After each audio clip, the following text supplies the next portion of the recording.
Hello and welcome to Realeconomy. This week we're in North Macedonia in the capital Skopje. The country has received 160 million euros in emergency loans from the EU, known as macro-financial assistance, to help stabilise the economy following the pandemic. The Balkan country is a candidate to join the EU, and I'm going to be speaking to the Prime Minister, Dimitar Kovacevski, about the reforms they put in place to get the financial help. But first, our reporter Guillaume Desjardins is finding out what the job situation is like for young people here. Macro-financial assistance seeks to stabilise a country's economy during times of crisis. For North Macedonia, it was used to mitigate the economic shock caused by the pandemic.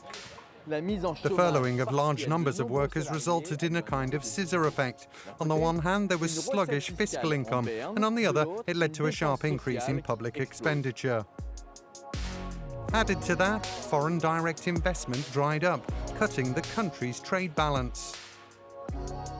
Since 2005, North Macedonia's youth unemployment rate has been steadily falling, but in 2020, it shot up again. Maria, 23, found a job thanks to the EU's youth guarantee, put in place by the country's agency for job seekers.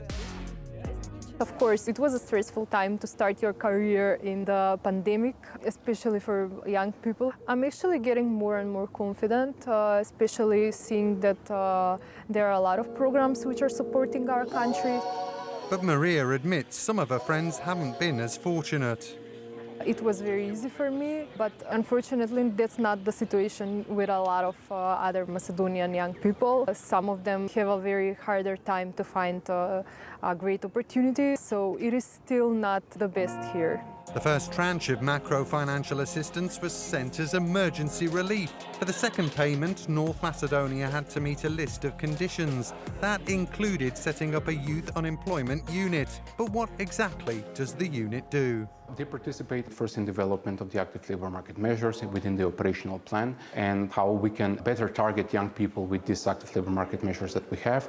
They are also responsible for coordination of the jobs of youth counselors within the local employment office and, of course, for the monitoring and reporting of the youth guarantee. The 160 million euros in emergency loans has helped North Macedonia navigate a tough economic period, but it's hoped the benefits will be long-lasting.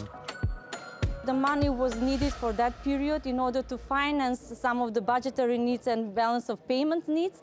But on the other side, the reforms are the ones that are staying and will have a positive impact on the country. So these reforms, I think, that should give their impact not only on the short run, but also on the mid-run and long run. Now in its fourth decade, the EU recently deployed 1.2 billion euros in macro-financial assistance to Ukraine. The bloc's economy chief, Paolo Gentiloni, says such support is crucial. Of course, we have an interest in the stability of the area. Stability for migration, stability for peace, etc. And finally, we have an enormous interest as trading partners of these countries because the member states of the European Union are by large the main trade partner of all these countries. So, as you just heard, macro-financial assistance helps the EU's neighbouring countries like North Macedonia improve their financial stability, but it does come with conditions. Here's your crash course on exactly how it works. Macro-financial assistance is the name given to emergency financial help from the EU to neighbouring countries to stabilise their economies. Over the last 30 years, there have been 77 MFA operations worth 16 billion euros, helping 27 countries. The most recent is 1.2 billion euros to Ukraine, in solidarity with the Ukrainian people. The MFA comes mainly in the form of loans with highly favourable terms and low interest rates. To get the money, countries must have signed up to a financing programme with the IMF, meet conditions for respecting human rights and anti-corruption, and implement democratic, economic and governance reforms.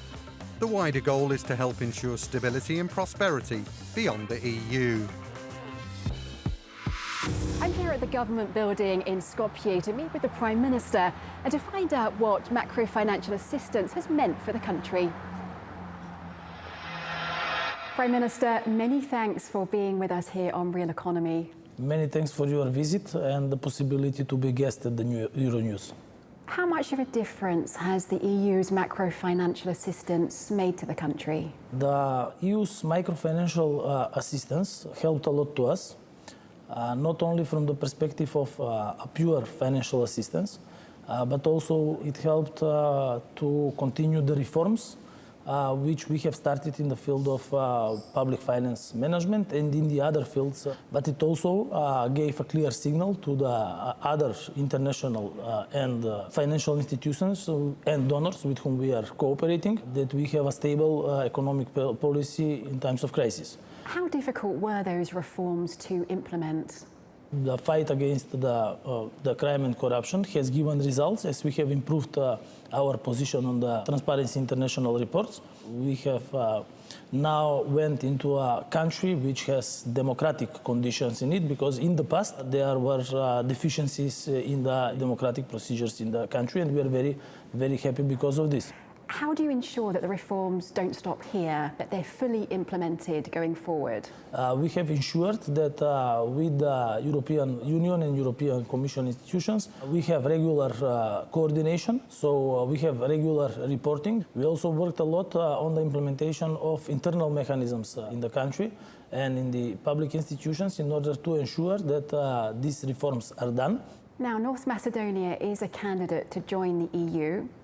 The next step is accession talks. How hopeful are you that they will begin soon? North Macedonia has a clear strategic goal to become a full member of the Euro-Atlantic associations. Last year we celebrated the 30th anniversary of our independence, and this was accompanied by becoming the 30th member of NATO. We are already at the 17th year and still not starting the negotiations. Unfortunately, last year there was another challenge which was imposed by the former Bulgarian government.